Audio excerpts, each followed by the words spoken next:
Assalamualaikum warahmatullahi wabarakatuh.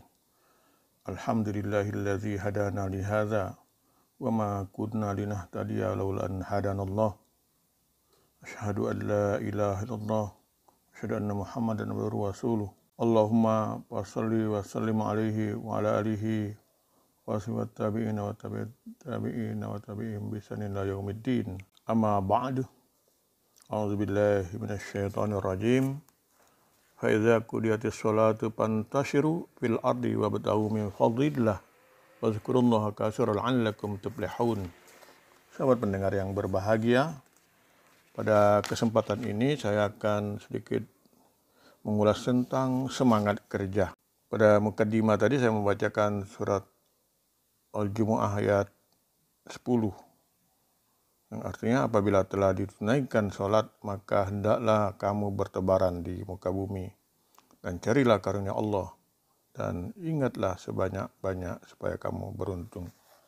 Sahabat pendengar, kalau kita renungkan firman Allah tadi bagaikan sebuah percikan air surgawi yang membasuh wajah umat Islam untuk tampil sebagai seorang yang bekerja keras dan berprestasi.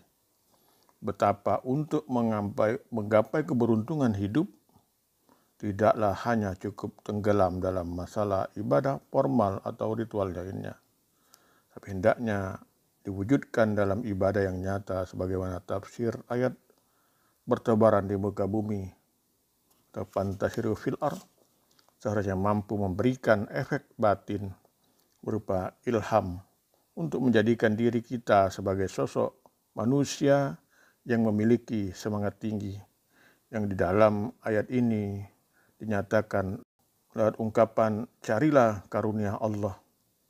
Semangat ini dapat kita simak dari Abdurrahman bin Auf, sahabat Nabi yang paling layak untuk kita tampilkan sebagai tokoh yang mempunyai etos kerja Islami. Abdurrahman yang kenal pandai dalam berniaga dan disegani karena termasuk orang terkaya di Mekah. Rela meninggalkan seluruh kenikmatan harta dan status sosialnya ketika dengan nelangsa atau ikut berhijrah ke Madinah. Tiba di Madinah dia ditawari berbagai fasilitas oleh Sa'ad bin Rabi', sahabatnya yang merasa prihatin melihat kehidupan Abdurrahman, tapi dengan halus dia menolaknya dengan berdoa, berkata, cukuplah bagiku engkau tunjukkan di mana pasar. Sahabat pendengar yang berbahagia, pada suatu hari seorang sahabat Nabi memperlihatkan tangannya yang melepuh dan kehitam-hitaman. Tatkala Nabi menanyakan hal itu, ia berkata bahwa tangannya melepuh karena bekerja keras, menggali tanah, batu cadas yang keras untuk mencari nafkah yang halal bagi keluarganya. Mendengar itu kemudian Nabi meraih tangannya yang melepuh itu dan mencium tangannya.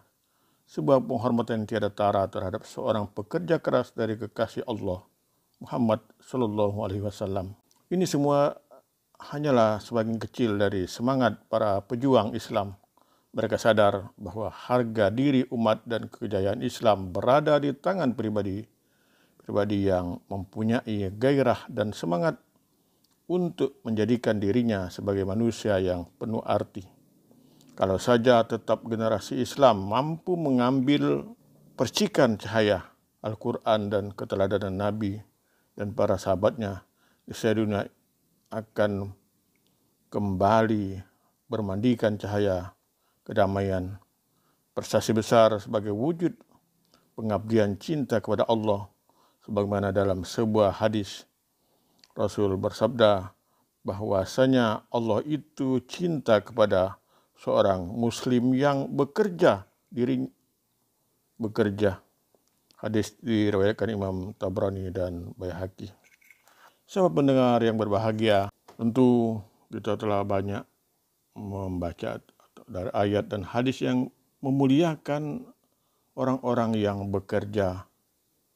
Seharusnya menjadi dorongan bagi kita untuk menghayati dan menjadikan semangat kerja agar tertanam dalam keyakinan kita bersama bahwa bekerja itu adalah amanah Allah maka perlu ada semacam sikap mental yang tegas pada diri setiap pribadi muslim bahwa karena bekerja itu adalah amanah Allah, maka dia akan bekerja dengan sungguh-sungguh dan tujuan agar pekerjaannya ini menghasilkan tingkat hasil yang sebaik mungkin.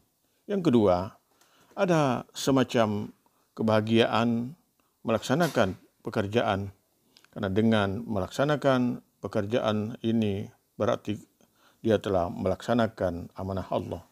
Yang ketiga, ada semacam malu hati apabila pekerjaannya tidak dia laksanakan dengan baik, karena hal ini berarti sebuah pengkhianatan terhadap amanah Allah.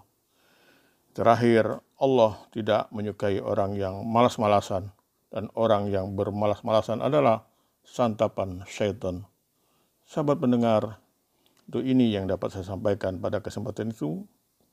Atau kesempatan ini, sekali lagi kita akan menyambut mahasiswa baru, insyaallah di pertengahan bulan September nanti. Mudah-mudahan di tahun akademik 2022-2023 ini kita akan meraih sukses, meraih kemajuan agar universitas yang kita cintai ini dapat berkembang baik atau berkemajuan. Sahabat pendengar yang berbahagia, sekali lagi ini yang dapat saya sampaikan, mudah-mudahan bermanfaat bagi kita semua. Nasrun minallah wa fatun qarib. Wassalamualaikum warahmatullahi wabarakatuh.